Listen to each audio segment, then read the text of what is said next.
pleasure to now yield 5 minutes to the gentle lady from Illinois, the Chief Deputy Whip, the Honorable Jan Schenkowski. The gentlewoman from Illinois is recognized for 5 minutes.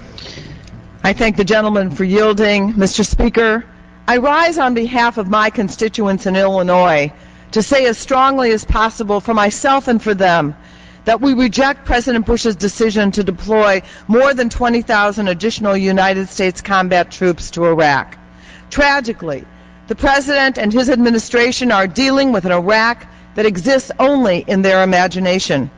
Bob Herbert said it well in Monday's New York Times, quote, "We need to stop pretending that there is something sane about continued U.S. involvement in this ruinous war. We keep sending troops into the combat zone, and they keep sinking ever deeper into the ancient Middle East sand. To keep sending young people off to die in a war that everybody knows is pointless is criminal," unquote. Each time that the Bush administration has proclaimed that we must stay the course because the war has just reached a turning point, that turn has led to a dead end. May 2003, President Bush declared mission accomplished. By the end of 2003, 486 of our troops were dead and 2,408 were wounded, and yet we stayed the course in Iraq. In June 2004, President Bush said, quote, "We're handing over authority to a sovereign Iraqi government. A turning point will come in less than 2 weeks." Unquote. By the end of 2004, 1,334 of our troops were killed and 10,408 were wounded, and yet we stayed the course in Iraq. In June 2005, Vice President Cheney said, "I think they're in the last throes, if you will, of the insurgency." And in December 2005, President Bush said, quote, "The year 2005 will be recorded as a turning point in the history of Iraq, the history of the Middle East, and the history of freedom," unquote. By the end of 2005, 2,180 of our troops were killed and 16,354 were wounded, and yet we stayed the course in Iraq. In May 2006, President Bush called the formation of a new Iraqi government a turning point. By the end of 2006, 3,001 of our troops were killed and 22,736 were wounded, and yet we'd stayed the course in Iraq. And just last month, Vice President Cheney proclaimed, "Well, I think if you look at what's transpired in Iraq, we have in fact made enormous progress," unquote. And President Bush told us that his new strategy to escalate the war in Iraq, quote, "will change America's course in Iraq and help us succeed in the fight against terror," unquote. Since those remarks made just days ago, more than 120 troops are dead, and yet once again we are being asked to stay the course in Iraq.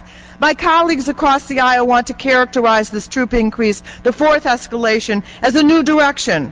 But the American people know better. They recognize stay the course when they see it, and they're saying no.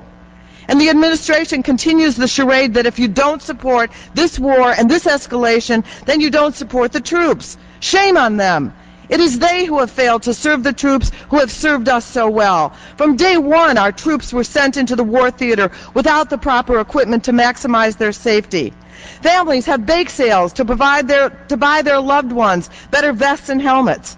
Just last month, the Pentagon's Inspector General found that the Defense Department hasn't been able to properly equip the troops it already has with enough guns and ammunition to effectively complete their missions. That's a quote. Soldiers are short body armor, armored vehicles, and communication equipment. Imagine. This war is costing $12 million every hour, 24/7, for 4 years, nearly $500 billion, and our soldiers don't have enough body armor, ammunition, communications equipment? If our troops aren't the priority, who is? Halliburton, Blackwater, other corporate chums of the president? Don't lecture us about caring for the troops.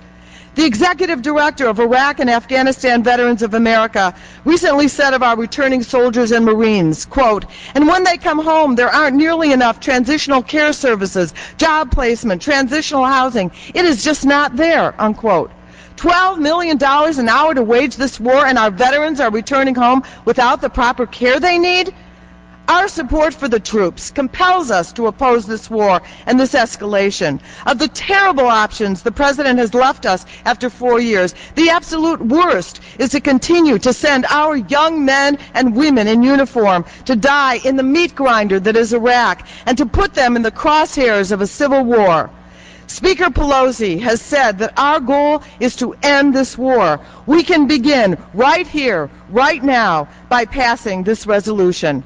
Thank you, Mr. Speaker. I yield back.